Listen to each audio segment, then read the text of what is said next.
मैं धरने बैठूं क्या? नहीं, धरने भी क्यों बैठेंगे आप? धरने भी क्यों बैठेंगे आप? हे हरिनाम कृष्ण जगन्नाथ प्रेमानंद, ये क्या हुआ? क्या हुई? फ्लैशबैक। विपक्ष ये माहौल बनाने में जुटा है कि भारत में बहुत बड़ी तबाही आ गई है, देश में एलपीजी खत्म हो गई है, पेट्रोल डीजल के दाम बढ़ने वाले हैं।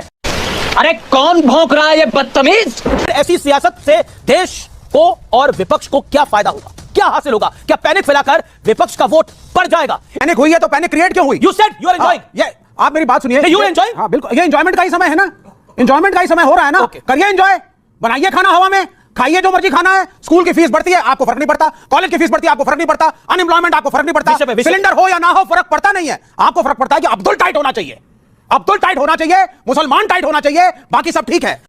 बात तो सही है। यानी ये शॉर्टेज के लिए आप लोग तो जिम्मेदार नहीं है, ये तो पकड़ा गया है। इस पर आप क्या कहना चाहते हैं? नहीं, जिम्मेदार नहीं भी हो तो आप ठहरा देंगे हमें इस शो में, पूरे जिम्मेदार सारी समस्या के लिए हमें ठहरा देंगे।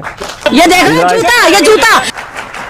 आप और अजय आलोक तो मिलकर ये भी सिद्ध कर देंगे कि इजराइल और ईरान में जो लड़ाई हो रही है उसके लिए भी हम जिम्मेदार हैं, हमने शुरू कराई है। स्टूपिड। मीडिया और बीजेपी का रुख एक हो गया है। जो देश की समस्याएं हैं चाहे वो सामने दिखाई दे रही हो, विपक्ष मुंह ना खोले। अगर यहाँ गलत बोल रहे हैं, यहाँ मुझे टोकना पड़ेगा। मीडिया और बीजेपी का रुख एक हो गया। मैं धरने बैठूं क्या? नहीं, धरने भी क्यों बैठेंगे आप? धरने भी क्यों बैठेंगे आप? सवाल सीधा है। क्या कमाल है। तो हम धरने मैं तो बोलने दे रहा हूँ आपको। बोलने दे रहा सवाल खड़ा करा, जैसे उनकी बात होने दी थी हाँ, आपको भी होने दे रहा हूँ। नहीं हुआ पूरा। मैं इसे सेंटेंस को सुधार देता हूँ। कुछ मीडिया, सारा नहीं, कुछ मीडिया और बीजेपी का रुख हो गया कि जो समस्या है उस पर अगर बोल दिया तो विपक्ष देश को बदनाम कर रहा है, विपक्ष बदनामी कर बेइज्जती कर रहा है देश की। जब देश में ऑक्सीजन नहीं थी, जब उससे कोरोना से लोग मर रहे थे, जब पुलिस सड़कों पर लाठियां बजा रही थी, तब भी बीजेपी वाले कहते थे ऑक्सीजन पर्याप्त मात्रा में है। एक रिपोर्ट ने तो यह कहा कि 40 लाख लोगों की मौत हुई। जब देश में नोटबंदी हुई, बेटियों की शादियां थी, लोग रो रहे थे मेरी बेटी की शादी कैसे होगी, नोट नहीं मिल रहे थे। 80-80, 90-90 साल के बुजुर्ग लाइन में लग रहे थे, तब बीजेपी वाले कह रहे थे नोट खूब मिल रहे हैं, विपक्ष बदनाम कर रहा है।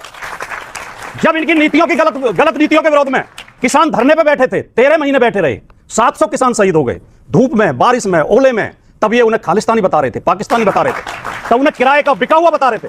जब शाहीन बाग में महिलाएं बहुत अनुशासन के साथ शांतिपूर्वक धरने पे बैठी थी, तब ये उन महिलाओं को भाड़े की किराए की आई हुई बता रहे थे, कह रहे थे 300 रुपए में आ रही है। देश की समस्याओं में आपका दृष्टिकोण क्या है? विपक्ष की जिम्मेदारी बनती है, विपक्ष का एक कर्तव्य है कि अगर देश में कोई समस्या है तो उस पर बोले, बिल्कुल, और सरकार का उधर ध्यान आकर्षित करे। अब आज देश में गैस की समस्या है, बिल्कुल है, हम इसलिए बोल रहे हैं। ये तो लेने के देने पड़